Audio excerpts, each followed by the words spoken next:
Agora prepare-se para uma conversa sobre os caminhos futuros da educação e suas ferramentas digitais. Nossas convidadas são Renata Rothenberg, mestre em História Política e Bens Culturais e especialista em Gestão Empresarial, e Camila Bezerra, pedagoga, que também entende muito de gestão empresarial e gestão escolar. Aproveitem! Olá, pessoal, tudo bem? Espero que vocês estejam bem, estejam animados aí para esse encontro que nós vamos ter agora.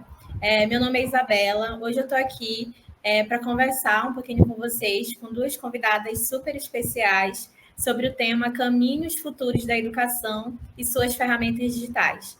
A gente entende hoje que a educação está passando por grandes transformações tecnológicas, né? Não só no Brasil, mas no mundo inteiro. E nada mais justo da gente falar um pouquinho sobre esse tema, entender um pouquinho da importância da gente conhecer sobre essas ferramentas, entender como essas ferramentas podem auxiliar no nosso dia a dia quando a gente está nesse processo de aprendizagem. Então, para isso, nós temos duas pessoas muito especiais para conversar e trazer um pouquinho de dicas, alguns contextos importantes aqui para a gente, que é a Renata Rothenberg, vou chamar ela para vir aqui com a gente, e a Camila Bezerra. Meninas, um prazer estar aqui com vocês hoje. Estou muito animada. Acho que todo mundo aqui vai sair muito diferente do que entrou, considerando que esse tema é um tema que é muito importante, mas a gente acaba, às vezes, ouvindo um pouquinho ali, um pouquinho aqui, ouve algumas informações mais gerais, mas nada muito prático, né? Então, eu acho que hoje a gente vai sair daqui com algumas dicas interessantes, algumas dicas legais, para a gente levar para o nosso dia a dia, para que os alunos possam levar para o dia a dia e realmente fazer a diferença. Vou chamar aqui vocês para se apresentarem para a gente, falarem um pouquinho sobre a trajetória de vocês, que eu acho que é super importante para que os alunos possam conhecê-las também. Bom, vou puxar aqui. Primeiro, olá para todas e todos. É um prazer poder estar aqui com vocês. Meu nome é, como a Isabela falou, meu nome é Renata.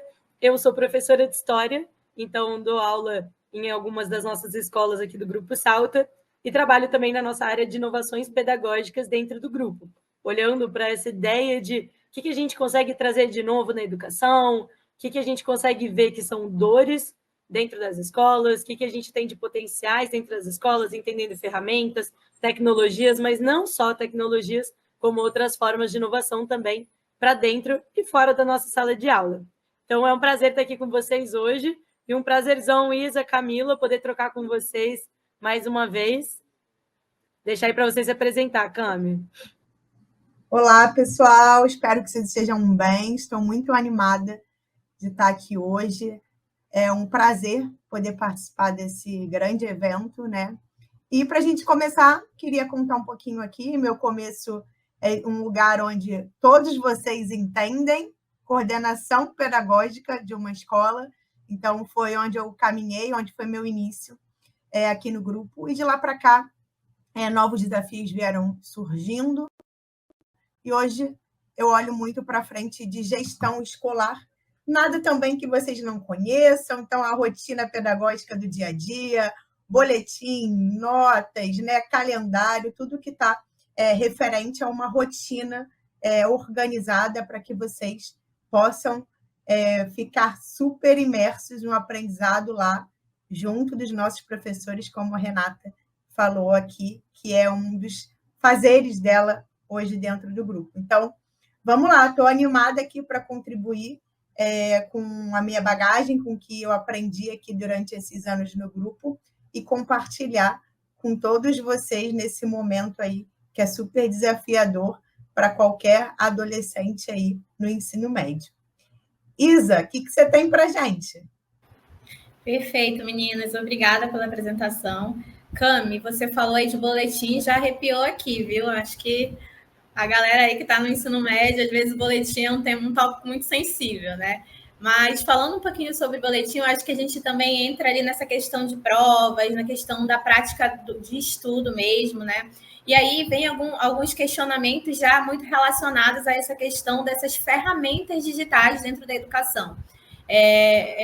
Trago aqui uma pergunta para vocês refletirem aí, já pensarem como que isso faz muito parte do nosso dia a dia hoje, né? Quem nunca usou o YouTube para pesquisar alguma coisa para estudar para uma prova? Quem nunca entrou ali no YouTube e foi assistir uma revisão sobre um tema específico que estava tendo dificuldade? Entrou ali no Google para pesquisar algumas questões relacionadas a um tema específico de física, porque vai ter a prova e precisava ter essa revisão, ter esse momento de revisão. Então, hoje, a forma como a gente acaba se relacionando ali com esse processo de aprendizagem nesse âmbito da educação, ele já é muito tecnológico também, né? E esses exemplos que eu dei, eles são exemplos mais autônomos, né? O aluno acaba indo, abrindo ali na internet, pesquisando por conta própria, e isso é uma forma dele conseguir aprender, de conseguir revisar também. E aí, isso é algo muito atual, de certa forma, né? E eu queria perguntar para vocês, quando vocês estavam ali no período escolar, nesse momento em que quem está nos assistindo, nesse momento, está ali no ensino médio, primeira, segunda, terceira série do ensino médio, como era para vocês essa relação de aprendizagem de tecnologia? Que ferramentas que vocês utilizavam? Quero saber se vocês percebem muitas diferenças de hoje para o período que vocês estavam ali na escola. Como vocês enxergam essa diferença? Boa, Isa. Nossa, essa pergunta me leva um pouquinho no passado, só 20 aninhos, Isa, atrás, né? E de verdade, você contando aqui, muita coisa mudou, né? No sentido de como que eu aprendia naquele momento, vindo, né, oriunda de escola pública, de uma educação pública, desde os anos iniciais até os anos finais e médio. Então, foi uma experiência muito enriquecedora, mas também uma experiência onde muitas habilidades, no sentido de desafio, de se manter no desafio, de se manter em busca constante pelo aprendizado, de uma forma autônoma também, né? E muitas vezes, talvez até os alunos que estão nos ouvindo vão se identificar um pouco com isso, né? Que olha, a gente vai ter o apoio ali dos professores no dia a dia, mas também você tem que correr atrás para que as coisas aconteçam, para que você aprenda. Então, acho que do que você narrou um pouquinho na sua fala, tem algo muito similar, né? Que tem uma parte do ensino e aprendizagem que cabe ao estudante, isso para mim não mudou. Mas a forma como eu busco hoje, né? Porque eu também continuo aluna em algum momento, né? Ainda mais no campo educacional, ela é muito diferente desse meu momento no passado. A Renata vai até trazer aqui, a gente tem aí uma diferença, né, de quase uma década, quase 10 anos, então é bacana, a gente também vai estabelecer um pouco do que era na minha época, para a época da Renata, 10 anos depois de mim, mas basicamente eu tinha um lugar muito de busca pelo aprendizado num espaço físico, de fato. Então, era uma biblioteca que a gente deveria ir, que a gente deveria buscar conhecimento, ou ajuda de algum aluno que sabia um pouco mais e tinha essa vontade, né, esse desejo de compartilhar o seu aprendizado com um grupo menor de alunos, ou até numa Xerox dentro da escola, né, onde você buscava algum tipo de material extra ou material que o próprio professor preparou, mas, de novo, é um lugar do voo, né, a Xerox para pegar o material. De novo, eu estou falando de um lugar físico, de uma folha, né, de um grampo com 10 folhinhas ali. E, de novo, indo para a sala de aula especificamente, o professor, que ele era muito disruptivo, ele era um professor que tinha suas peças ali para, de fato, né, transparentes, para passar ali de acordo com não era um data show, né? Então, isso também se difere muito de um lugar que hoje a gente vê muito mais automatizado. Então, acho que, de maneira geral, eu vi muito pouco, né, de algo digital, de algo mais tecnológico, e isso vinha muito mais no sentido de inovação, de ações dos professores. Então, eu tive até uma professora de ciências que fez um trabalho muito bacana, que, olha, passaram-se 20 anos e eu me recordo, que era, a gente estava estudando o corpo humano, e era montar um corpo humano, cada grupo de uma forma, obviamente, dentro, né, de uma forma de corpo plástica, né? Então, a gente passava o ano ali montando cada um dos sistemas e, no final do ano, a gente tinha um corpo completo. Então, isso foi muito inovador para aquela época, né? Então, acho que essa é a minha releitura daquele momento, tá, Isa? O que a gente tinha de mais tecnológico eram coisas mais físicas, vamos dizer assim, ou na ação daquele próprio professor. Uma aula no pátio, né? Esse trabalho aqui em conjunto de ciências que essa professora propôs para a gente, ou até os próprios alunos indo à frente, apresentando coisas, né? Então, acho que esse é o meu ápice de tecnologia quando eu lembro da minha época de escola. E aí eu acho que a Rê vai conseguir aí, de repente, Rê, trazer umas novidades 10 anos depois, ou não mudou? Mais ou menos. Eu acho que essa curva foi se apertando um pouco mais pós-pandemia para a galera que está mais hoje. Mas eu acho que eu queria falar uma coisa, Cami, que eu fiquei pensando aqui com o que você disse, né? Que, de fato, no nosso momento de escola, eu acho que tinha uma prática, né? A gente tinha uma aula com o professor, saía dessa aula e caso a gente quisesse fazer um complemento ou até uma lição de casa, eu me lembro que eu tinha muita lição de casa quando eu era bem mais novinha na escola, que a gente ainda utilizava muita enciclopédia para fazer a lição de casa. Gente, não sei se vocês sabem o que é enciclopédia, mas vocês não devem saber, não é algo usual no dia a dia de vocês, mas é onde são livros que contêm a definição de todas as coisas no mundo. Então, é uma sequência de muitos livros explicando o que é um vulcão, o que é erupção desse vulcão, então, o que é parede, o que são pteridófilas. Então, realmente é quase que um manual do mundo, o que hoje a gente conhece como Google, consegue acessar muito mais fácil, e era lá que a gente, quando eu era pequena, ainda bem pequena mesmo, era lá que a gente acessava para fazer lição de casa. Então, a gente tinha uma tarefa e fazia depois. Hoje a gente fala muito na educação com a ideia de metodologias ativas, né? Então, o grande esforço do professor é colocar o aluno como esse centro da sala de aula, e aí eu tenho certeza que vocês têm 2 tipos de professores. Aquele professor e professora que dá um show na aula, vai lá e parece que está contando uma história e passa 50 minutos te envolvendo numa super aula, mas percebe, onde esse professor é a grande figura da sala de aula, se não ele ou ela, se não estiverem num excelente dia ou não gostarem tanto assim da disciplina, talvez não seja uma matéria que vocês vão entender tão bem ou gostar tanto. Por outro lado, tem alguns professores que utilizam um tipo de metodologia que a gente ainda assim é pouco adaptado, onde vocês, alunos, veem o conteúdo antes, consomem o conteúdo antes em casa, e dentro da sala de aula são colocados em situações para terem trocas a partir do conteúdo que vocês já viram em casa, com essa mediação do professor. Isso é o que a gente chama de metodologia ativa. E a Camila estava falando um pouco, né? A Isa estava falando, depois a Camila começou a falar.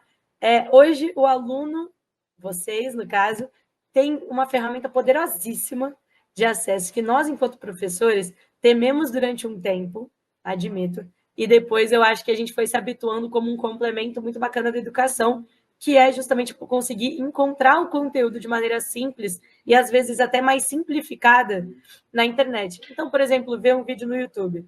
Não entendi a aula da Renata, tive muita dificuldade em entender a estrutura social e as trocas que aconteciam durante a Idade Média, né? Então, não sou uma pessoa que aprende necessariamente lendo, gosto muito de ouvir a aula, isso é uma forma que eu consigo entender mais rápido a matéria e precisaria repetir. Vou lá no YouTube e pego.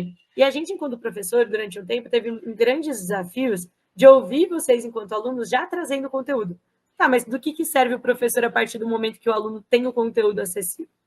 Né? E aí, eu acho que essa transformação digital, ela possibilita muito essas diferenças de metodologias dentro de sala de aula, e aqui eu estou até falando um pedido enquanto professora, para que vocês, enquanto alunos, deem essas oportunidades e sejam, que nem a Cami disse, esses agentes ativos dentro da educação de vocês. Então, eu sei que aqui no Tech Festival a gente tem um grupo de pessoas que é muito interessado na aprendizagem, né, que vocês são muito curiosos, eu tenho certeza, e justamente que vocês tragam essa curiosidade para mobilizar em sala de aula. Falando um pouquinho assim, né, trazendo o que a Cami estava falando. Claro, 10 anos faz alguma diferença em sala de aula, mas, gente, nada de muito disruptivo também. A Cami estava falando um pouco de retroprojetor, né? Antes dos slides, tinha uma maneira onde você não conseguia editar o que estava sendo projetado ali no quadro branco, geralmente. Era tipo uma folha transparente que você botava num projetor, numa luz, e ela projetava ali as palavras ou imagens no quadro. Assim, parece muito antiquado, mas, por exemplo, quando eu estava na faculdade também era retroprojetor. Mas em sala de aula, eu me recordo muito de ter professores que tinham, principalmente, essa ideia de metodologia ativa dentro de sala de aula. É verdade que não era tão engajada a tecnologia dentro de sala de aula, né? Então, utilizar desafios ali para os alunos não era uma coisa tão engajadora, ou, na verdade, nem se conhecia para saber se era engajador ou não, né? Colocar uma gamificação, colocar desafios para que os alunos tivessem ativamente conseguissem utilizar essa tecnologia em sala de aula. A Isa falou sobre ferramentas de avaliação. Hoje a gente consegue ver que ferramentas avaliativas que você faz no celular geram resultados muito rápidos e o professor consegue tomar decisões e modificar a aula dele a partir do uso dessa tecnologia. Claro, aqui eu estou falando de poucas escolas que utilizam esse tipo de tecnologia hoje. Mas na época, gente, não tinha nada disso. Nada disso. Então, eu me lembro da minha aula mais disruptiva, a Cami estava falando, e aí, Cami, a minha, de fato, teve algum tipo de tecnologia, que eu achei, acho que foi uma das aulas mais bonitas que eu já tive. Na minha época de vestibular, tinha um livro, vocês podem perceber que eu sou paulistana, né, pessoal, aqui pelo meu sotaque, mas na minha época de USP, Unicamp, tinha um livro que era uma leitura obrigatória, chamada Sentimentos do Mundo, que é um livro de poesia de Carlos Drummond de Andrade, onde ele fala um pouquinho sobre o pós-Segunda Guerra Mundial, como fica o mundo pós-Segunda Guerra Mundial. E entre essas várias poesias, tinha uma que chamava Bolero de Ravel. E me marcou de uma maneira a ponto da música Bolero de Ravel, que é uma música clássica, ser uma das minhas músicas preferidas até os dias de hoje, porque a professora levou a gente para um laboratório de informática, a gente leu, todo mundo junto, a poesia, ela foi ritmando a poesia e botou para a gente ver um vídeo de um dançarino dançando Bolero de Ravel, para ir explicando como o ritmo da poesia do Carlos Drummond de Andrade, ele foi indo numa crescente. Tá, tá, tá, tá, tá, tá, tá, tá, tá, tá, tá. Assim como o Bolero de Ravel ia crescendo, assim como a angústia do pós-Segunda Guerra Mundial ia crescendo e tomando a sociedade. E eu me lembro que chegou no final daquela aula e todo mundo estava se sentindo muito angustiado, né? Então, a partir do sentimento criado com a tecnologia, com a poesia que já tinha sido escrita muitos anos atrás, né? Aquela professora conseguiu envolver a gente. Mas percebam, isso foi uma aula também, né? Hoje eu tenho certeza que quando vocês param para pensar em quantas aulas vocês tiveram que foram muito disruptivas, os professores são engajados a irem muito além, né? Principalmente, pessoal, agora, né, vocês estão no ensino médio, nesse momento pós-pandemia, a tecnologia ela é muito cotidiana, né? Então, a gente está aqui justamente para falar com vocês sobre como utilizar essa tecnologia, né? O que vocês podem absorver dela, como fazer com que isso faça parte do dia de vocês de uma maneira positiva. Mas vou deixar aqui para você um pouquinho mais, Isa. Isa, deixa eu só dar uma fechada aqui nesse raciocínio da Rê, que eu acho que tem com algo certeza para a gente, só para fechar esse bloco, que é, antes de mais nada, a Renata falou de Bolero de Ravel. Os paraibanos que nos assistem devem estar todos aqui muito animados, porque eles têm, né, um ponto turístico chamado Praia do Jacaré, Entardecer do Jacaré, onde existe, né, um Bolero de Ravel todas as tardes. É um dos meus programas favoritos quando eu vou à cidade. Então, me remeteu a esse momento incrível e realmente é muito bonito. Eu meu primeiro contato com o tema foi lá, né? E você contando aqui, eu ainda fiquei ainda mais animada com o tema. Mas para a gente fechar, eu acho que, em resumo, dessa pergunta que a Isa, dessa reflexão que a Isa nos coloca aqui, a gente não vê, então, tanta diferença, né, no sentido de faixa etária aqui. Eu, 20 anos atrás, Renata com 10 anos a menos na minha frente, né, no sentido escolar da coisa, mas a gente trabalhando com o tema, a gente vê uma aceleração muito grande a partir da pandemia, né? Então, até ali, algo no desejo, algo ainda muito tímido, mas com a vinda da pandemia, a ideia do ensino híbrido, do não presencial, que a gente teve que fazer algumas movimentações, isso se acelera. Mas isso não quer dizer que a questão da inclusão digital, né, e da digitalização no sentido nível país não seja um desafio ainda. Então, talvez muitos de vocês estejam nos ouvindo falar de um lugar que parece óbvio, que parece comum, mas é muito claro para a gente que esse ainda não é um lugar comum a todos os brasileiros nesse momento agora, 2024. Então, a gente entende que é desafiador, tanto na esfera privada, né? Então, a gente tem muito dessa realidade nas nossas escolas também, muitos dos projetos que a gente pensa, que a gente gostaria de levar para lugares, né, mais inóspitos do país, a gente ainda não consegue por essa questão digital, e isso, com certeza, também é algo que acontece na esfera pública. Então, não olhem para o tema achando que vocês estão em desvantagem, né, no sentido de, caramba, mas o pessoal do privado sempre tem acesso. Não tem. Né? Esse é um lugar também comum a todos os níveis. Então, acho que a gente, falando desse lugar de tecnologia, a gente tinha muito esse desejo também de deixar bem claro que a gente entende o desafio que né, de ter uma boa internet, de ter um bom aparelho para acessar, para que, de fato, tudo que a gente veio falando até aqui aconteça na prática, vocês consigam caminhar. Então, a gente entende que é um processo, né, no sentido de país, no sentido de desenvolvimento. A gente está falando de um país subdesenvolvido, então, isso, sem sombra de dúvidas, é o que nos desafia hoje quando a gente fala do tema. Isa. Cami, vou complementar aqui ainda, que eu acho que esse é um raciocínio muito importante, assim, que além da gente estar falando sobre alunos, sem necessariamente não uma forma igualitária de acesso a essa tecnologia, a gente ainda tem, por exemplo, professores que ao longo de toda a formação não tiveram esse acesso. Né? Então, a dificuldade também que porque a gente está falando, professores que marcaram a nossa história, essas aulas que foram super disruptivas e marcaram, mas nem sempre as pessoas aprendem a dar aula dessa maneira, nem sempre elas têm o acesso e as ferramentas suficientes para conseguir, hoje, pensar em cada uma das suas aulas, em cada um dos seus ambientes escolares e aplicar essa utilização, né? O que tem tudo a ver com esse acesso ao longo do processo. Então, acho que é muito pertinente isso que você colocou, e com certeza, né, pessoal, isso não é nem entender que o que a gente está falando aqui vai chover no molhado para todo mundo, e nem entender que o que a gente está falando aqui é completamente fora da realidade, porque vocês não tiveram contato necessariamente com essas tecnologias. Perfeito, meninas. Eu pensando aqui, vou falar de 2 momentos diferentes aqui, comentar da fala de vocês. Assim, eu acho que o primeiro momento mostra para a gente que essa questão de mudanças relacionadas à tecnologia na educação, ela ainda é relativamente muito recente, né? E dá para notar isso pela fala de vocês. Então, a gente olhou numa reflexão aqui, quando a Cami trouxe 20 anos, a Rê trouxe 10 anos, mas se a gente olha até 5 anos, já era muito diferente. 2 anos já era muito diferente. Então, se vocês que estão no ensino médio hoje olharem até para quando vocês estavam lá no ensino fundamental, vocês já vão notar que tem ferramentas hoje que já são diferentes do que vocês tinham ali no ensino fundamental, que vocês não conheciam ainda ou que ainda não realmente existiam, né? Então, dá para notar como isso tudo acaba sendo muito novo. E uma das consequências dessas novidades é justamente esse processo de acessibilidade também, né? Que vocês comentaram nesse segundo ponto.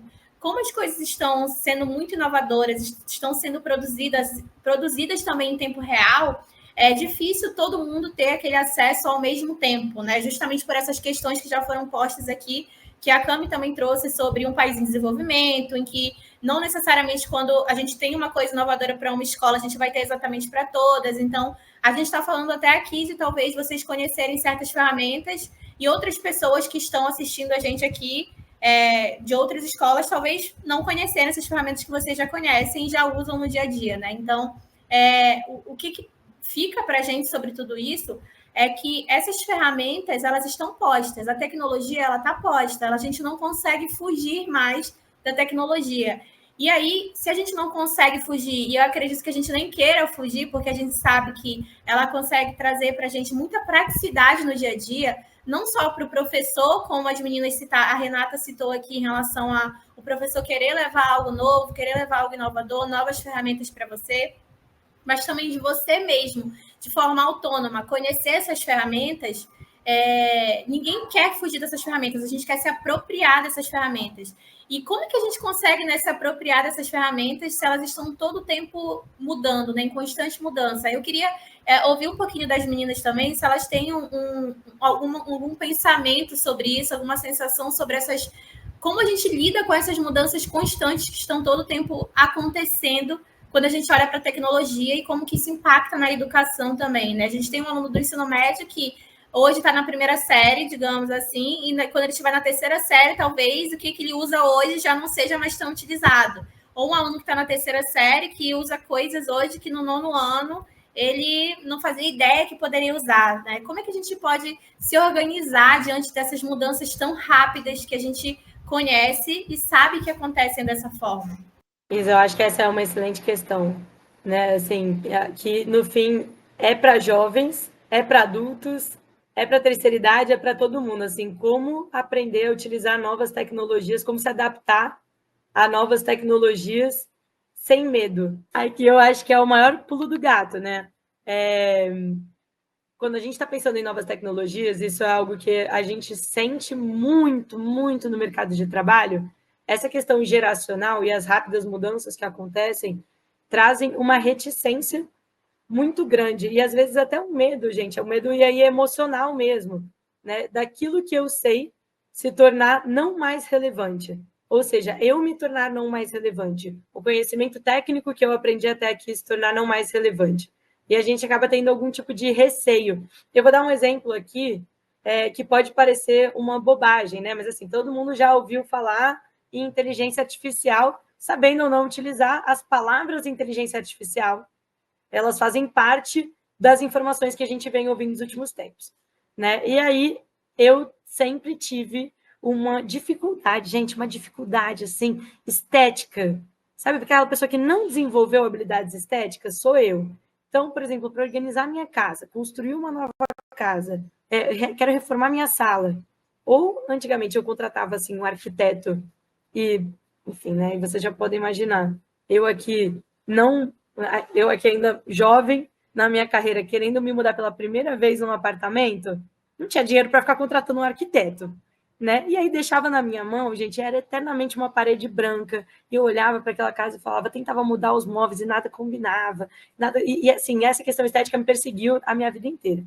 E a inteligência artificial me trouxe um aplicativo que me auxiliava, tirava uma foto da minha sala e dava sugestões a partir de coisas que eu gostava de como montar uma sala bacana esteticamente, né? Então, assim, porque eu estou dando esse exemplo que parece bobagem, mas às vezes tem coisas que a gente não tem nenhum tipo de habilidade ou que a gente desenvolveu muita habilidade e vem uma tecnologia e facilita a nossa vida em 300%, né? Às vezes eu nem precisava desenvolver aquela habilidade no momento futuro, que era tão obviamente necessária no momento presente que eu estava.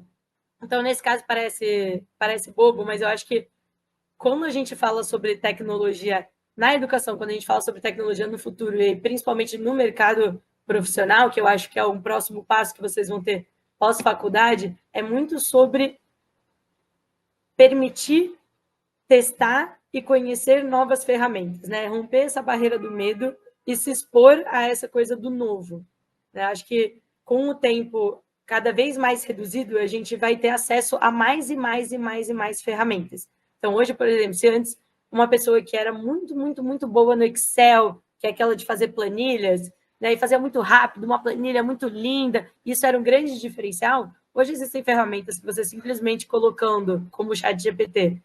ChatGPT, construa uma linda planilha com as mesmas informações que estão nessa, porém muito mais aprazível para os olhos.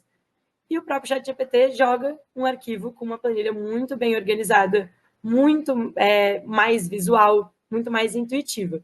Então, não que a habilidade de mexer em tabelas não seja importante, claro que é, mas aqui a gente consegue ver passos que a tecnologia vai dando para nos auxiliar, de fato, a fazer o nosso trabalho, aquilo que a gente é muito bom, aquilo que a gente, de fato, precisa designar tempo, de uma maneira mais rápida e mais simples. Então, acho que esse é o grande ganho que se tem quando você permite vencer esse medo, né? Cami, quer complementar aqui alguma coisa? Quero ver.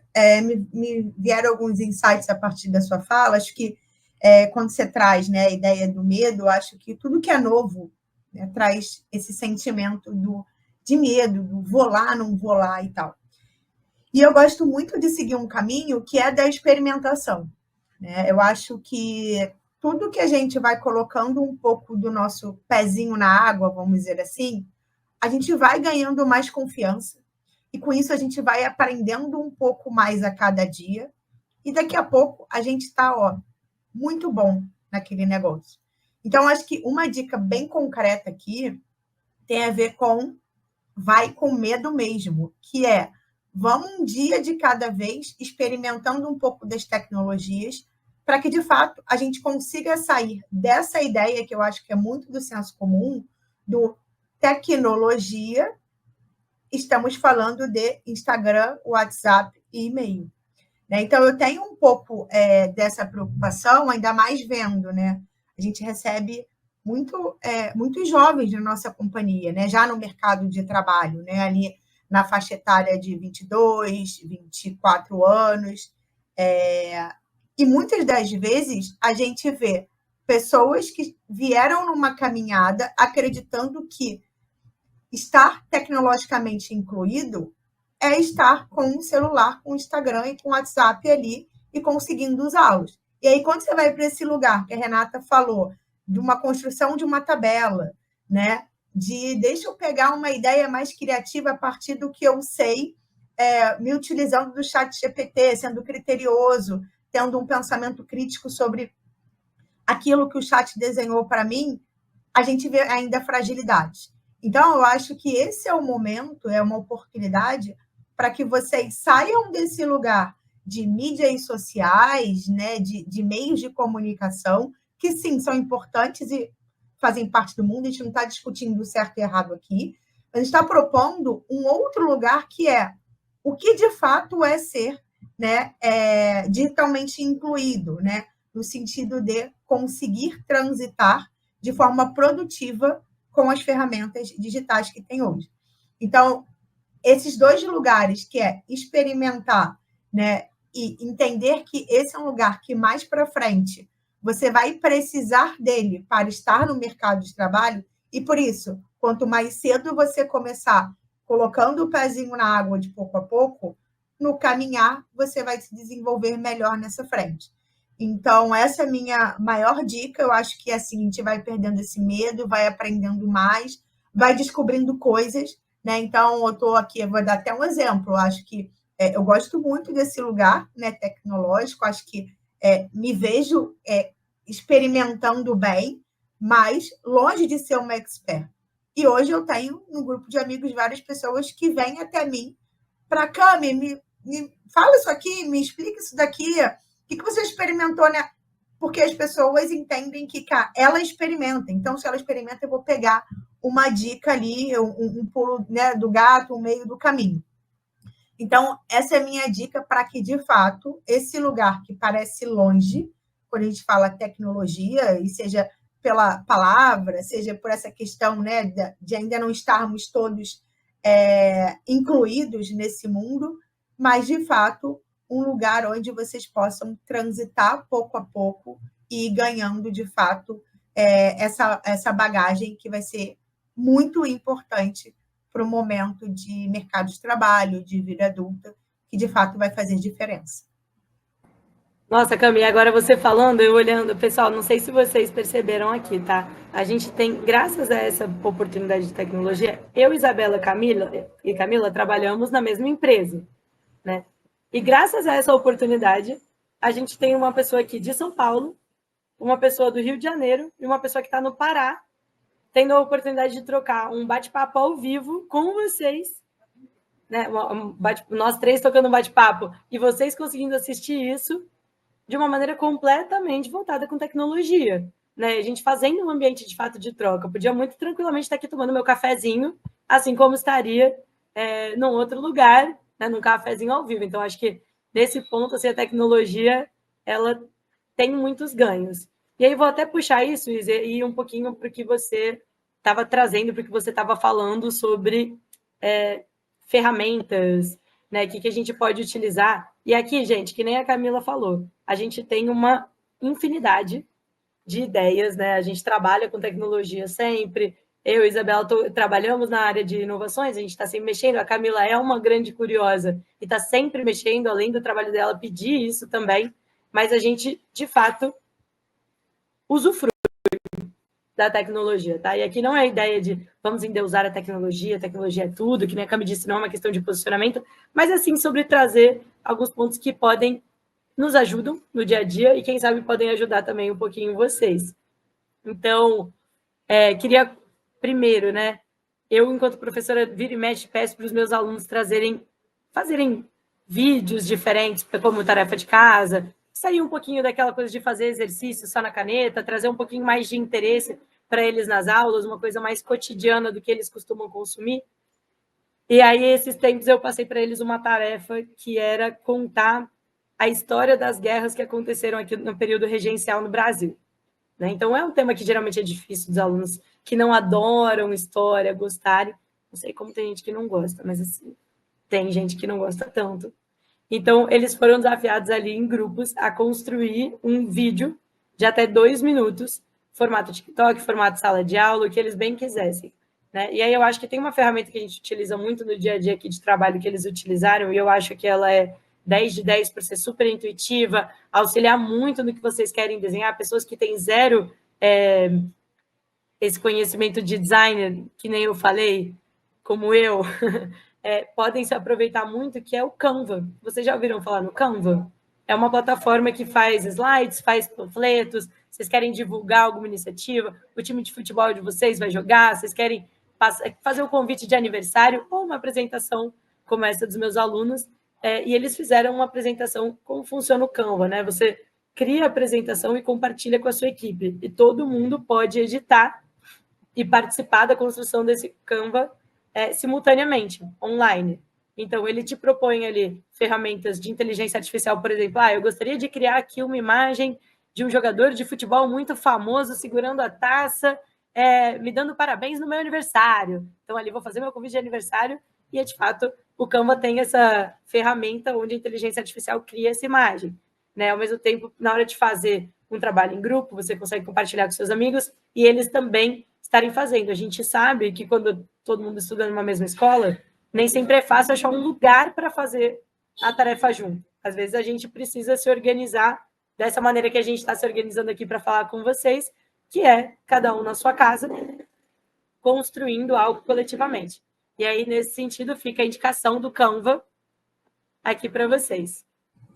Vou pegar aqui, vou dar mais uma, que eu acho bacana, mas antes disso, eu queria deixar aqui uma observação, que eu falei muito de experimentação, e talvez vocês pensem, poxa, mas eu não tenho tantas oportunidades na escola para experimentar, porque eu tenho um trabalho uma vez ou outra, né? Eu tenho um trabalho de grupo, sei lá, 3 vezes no ano, né? Dependendo da escola. Estou dando aqui exemplos fictícios.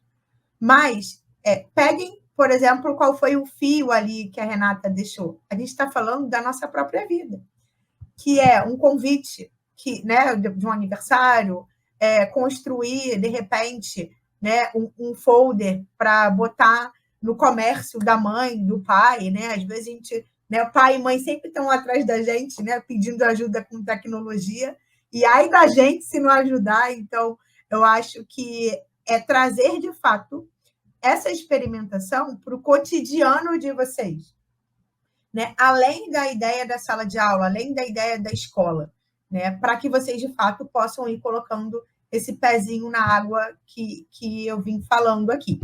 E aí, junto dessa ideia da Renata, né, ela trouxe muito essa da construção de uma apresentação, ou de um panfleto, ou de um folder e tudo mais.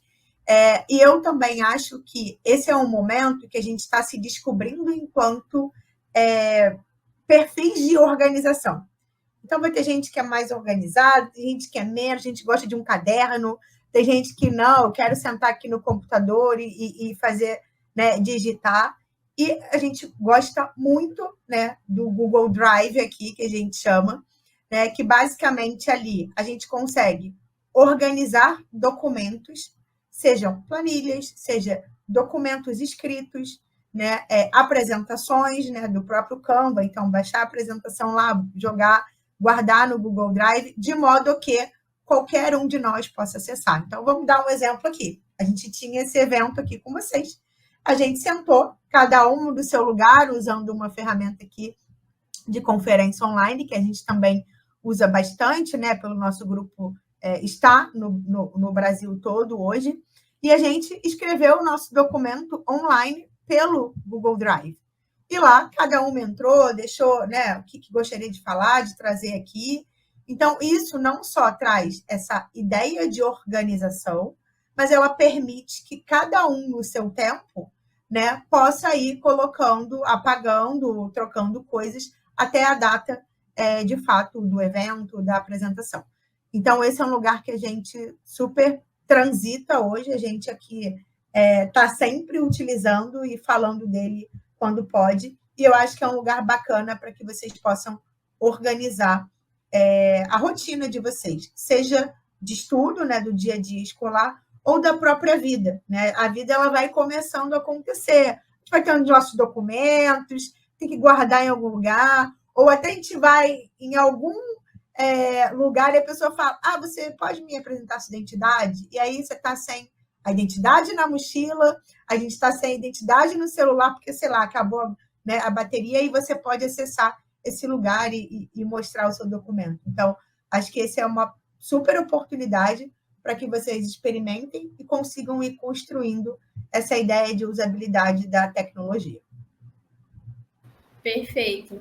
A gente teve, então, aqui 2 sugestões de ferramentas que eu acho que talvez o Canva sejam que os alunos já utilizem no dia a dia. Quem não utiliza, acho que vale super a pena também conferir, como a Renata falou, tem várias opções, desde para fazer apresentações para a escola, até para ajudar a família em alguma coisa, para fazer um convite divertido de aniversário. E o Google Drive, que ele é um ótimo lugar para você salvar ali sua vida, né? Suas informações, como a Cami falou, seus documentos, aquilo que você precisa. E é muito útil também para você salvar até mesmo fotos, né? Quem gosta de tirar muita foto, gosta de salvar essas fotos, o Google Drive é um bom lugar para deixá-las armazenadas e a gente não perder. Às vezes troca de celular e acaba perdendo as fotos. E aí eu já aproveito aqui para falar com vocês sobre esse tema. Eu vi que a gente falou um pouquinho aqui sobre essa ideia de já chegando ali na vida adulta, a Cami citou os documentos, a gente falou um pouquinho de mercado de trabalho, e aí eu queria aproveitar para perguntar para vocês de que forma vocês acham que esses recursos tecnológicos eles têm impactado ali o mercado de trabalho, e como é que os alunos eles podem começar a se preparar também para esse mercado, considerando essas tecnologias? De que forma eles explorarem essas tecnologias agora no ensino médio vai fazer com que eles tenham sucesso no mercado de trabalho e tenham as habilidades que são necessárias para isso? Porque a gente está conversando aqui com alunos que, se estiverem na primeira série, daqui a 2, 3 anos já vão estar no mercado de trabalho.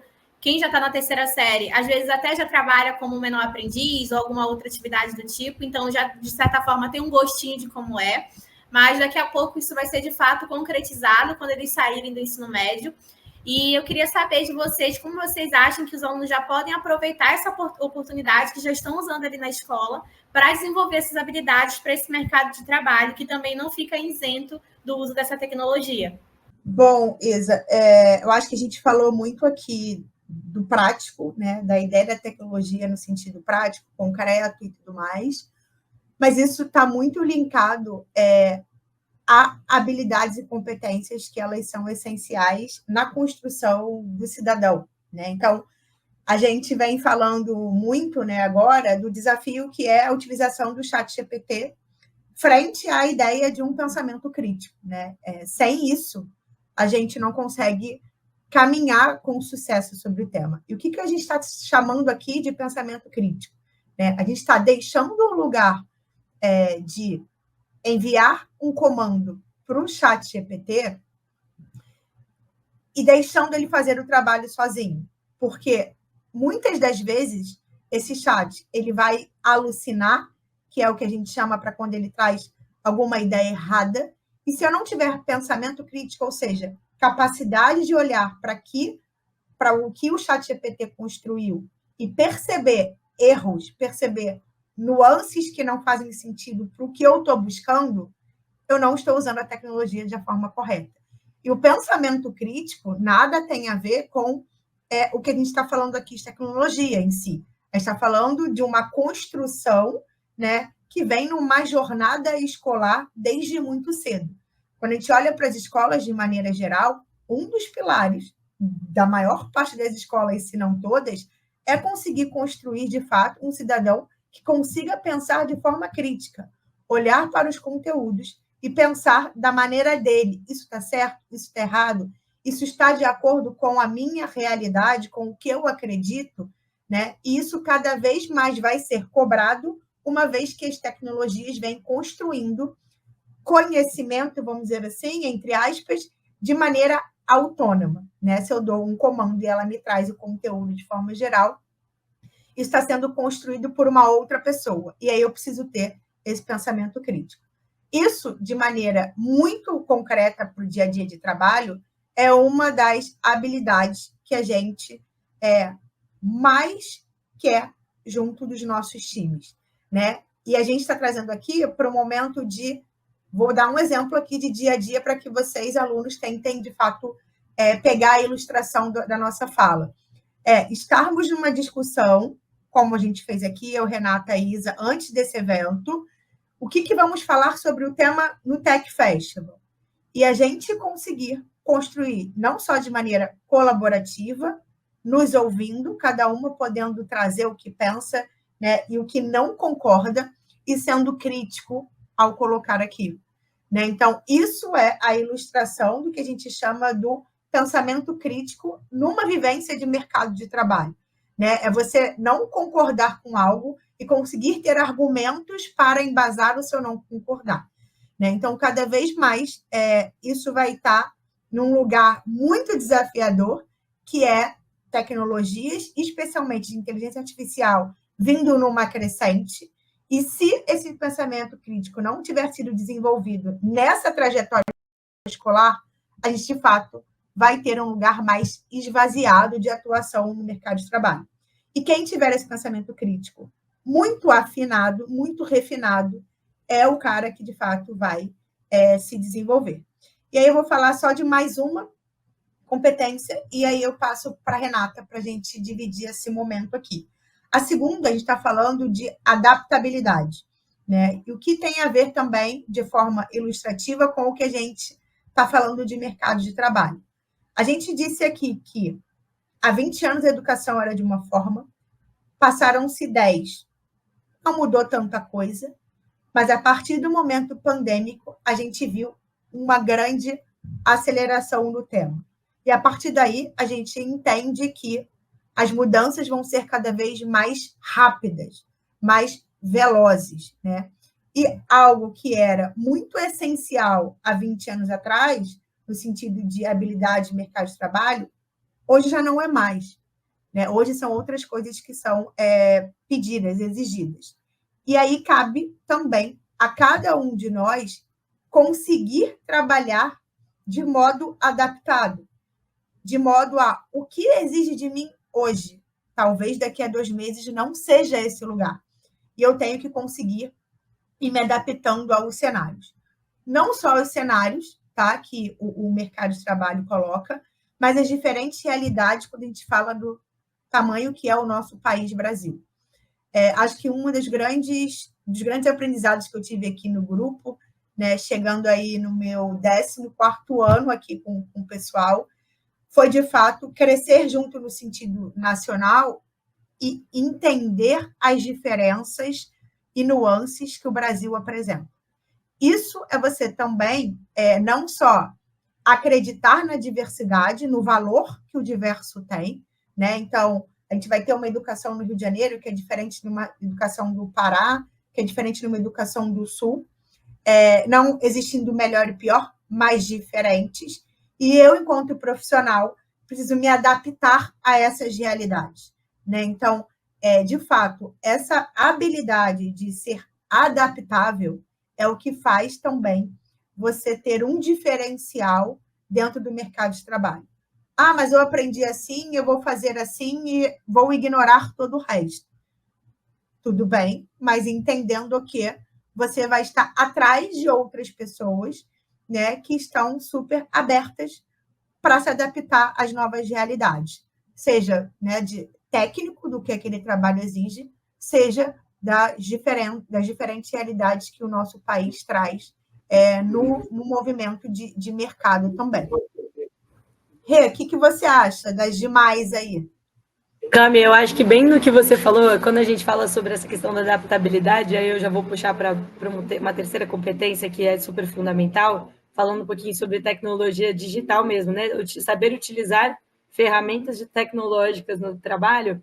Eu acho que quando a gente está falando de mercado de trabalho, gente, e tem uma máxima que ela não serve, que é, em time que está ganhando não se mexe.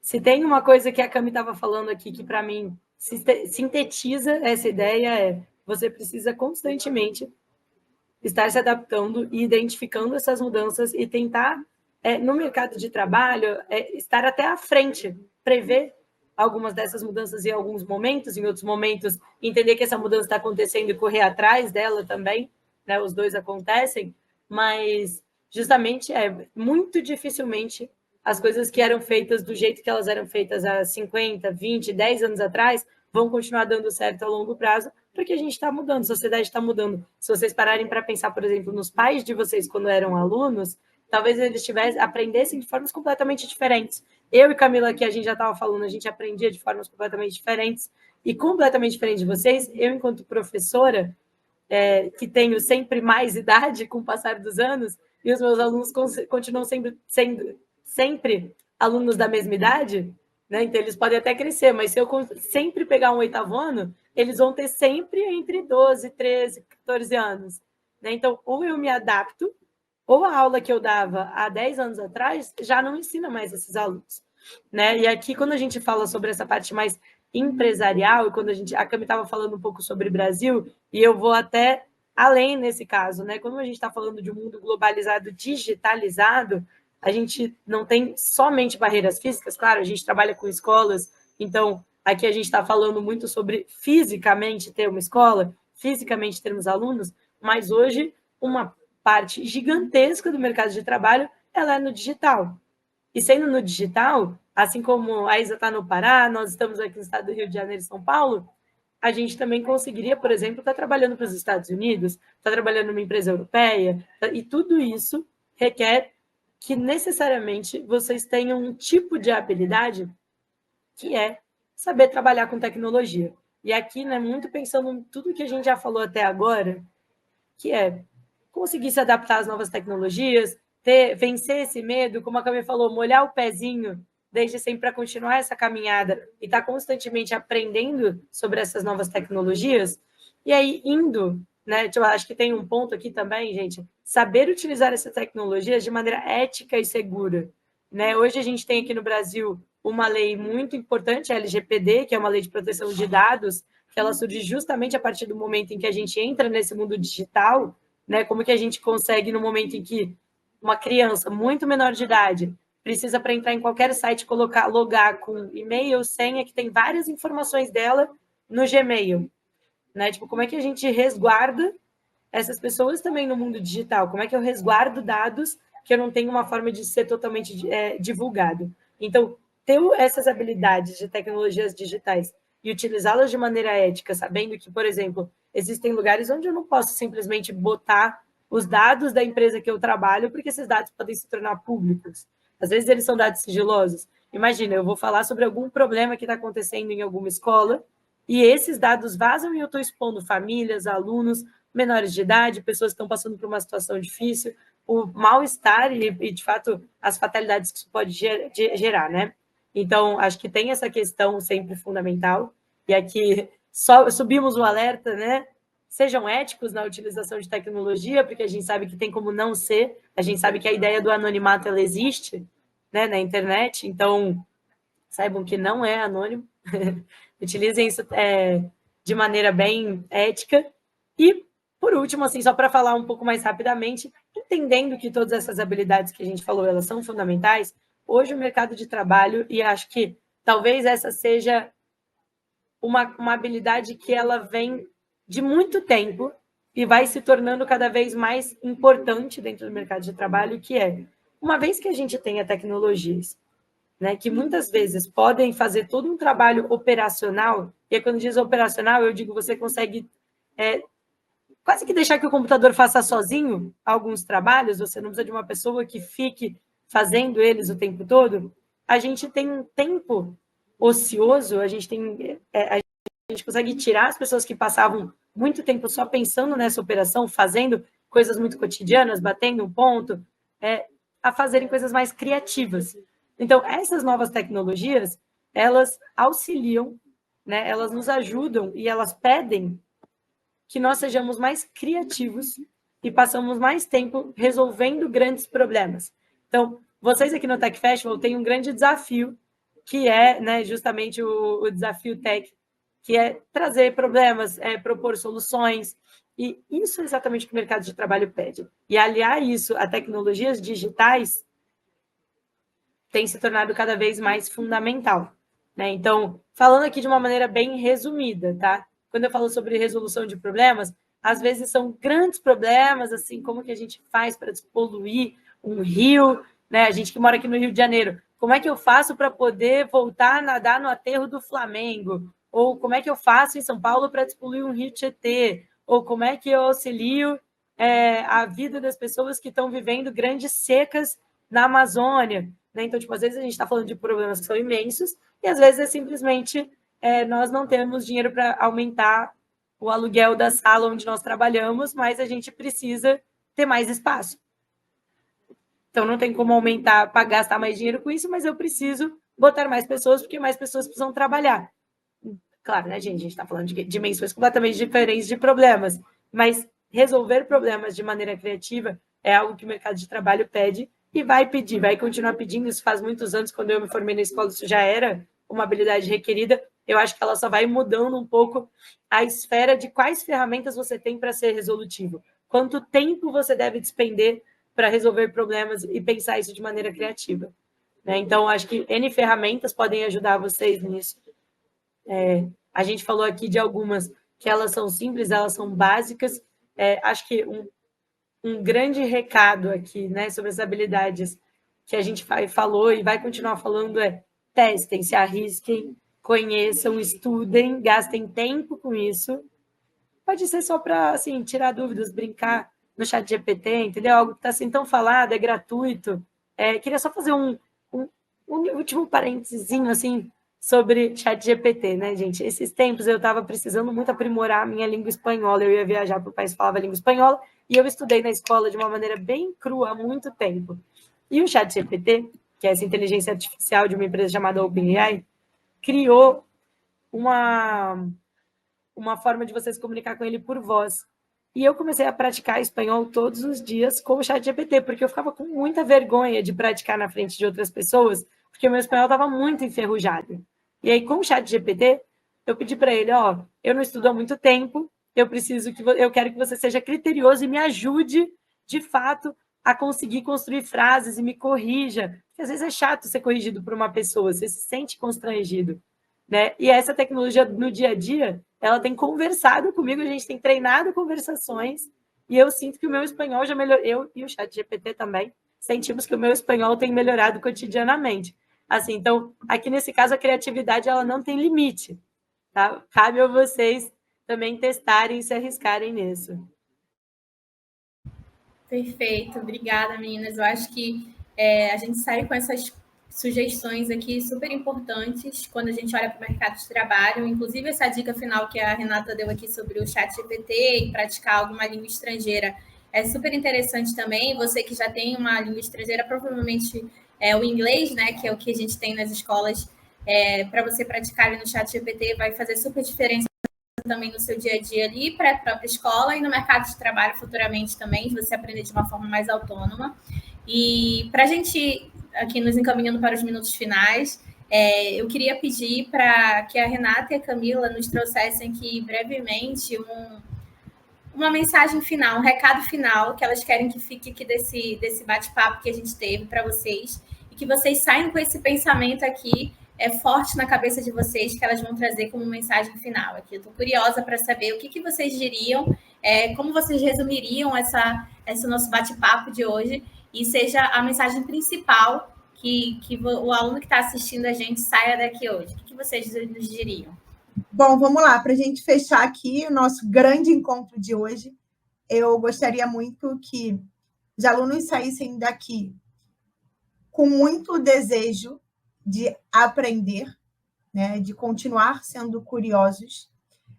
Existe, sim, né, toda uma rede para facilitar o ensino e aprendizagem de qualquer um de nós que teve que passar pela jornada escolar, mas existe algo que é individual, que é essa essência curiosa, que a gente costuma falar aqui no grupo de postura de aprendiz, né? De estar sempre em busca de novos aprendizados, do que eu posso melhorar, do que eu posso fazer melhor. E junto disso, eu falei aqui muito de experimentação, né? Então, o que eu queria deixar aqui hoje para vocês pensarem é o que eu posso fazer a partir de amanhã para ser, de fato, digitalmente mais desenvolvido. Então, vou deixar, né, essa reflexão aqui para vocês, para colocar vocês no lugar de, obviamente, refletir sobre o que a gente conversou, e 2, no lugar de ação, né? A gente também acredita muito que não dá para ficar pensando muito aqui qual é a melhor forma, qual é o melhor jeito. A gente acredita muito que tem que se começar de alguma forma. Então, a gente queria muito que vocês saíssem daqui aprendendo aqui um pouco mais com a gente, mas que vocês se colocassem nesse lugar de ação e, de fato, fazer acontecer e desenvolver algumas, né, já ir desenvolvendo algumas das habilidades que a gente colocou aqui, para que vocês cheguem aí lá na universidade mais preparados para o momento e, obviamente, para o mercado de trabalho. Perfeito. Muito obrigada, meninas. Eu acho que os alunos já vão sair daqui muito curiosos, pelo menos para pesquisar um pouquinho do que vocês trouxeram aqui hoje. Eu acho que a gente sair com essa sensação também de curiosidade, de busca, de procura e de constante aprendizagem, de postura de aprendizado, como vocês trouxeram, acho que é o que move a gente quando a gente olha para a educação. Então, eu espero realmente que vocês tenham gostado muito aqui dessa nossa conversa, que vocês tenham novas ideias aí para implementar no ambiente escolar, para levar para casa, para trocar com os responsáveis de vocês, e que isso faça muita diferença no dia a dia de vocês. Desejamos muita tecnologia e uso de tecnologia com muita responsabilidade também. Agradeço muito a presença da Rê e da Cami aqui com a gente. Foi muito bom trocar com vocês. E a gente se vê em breve. Obrigada, meninas. Obrigada, pessoal. Pessoal, tchau. Muito obrigada. Tchau, tchau. Obrigada.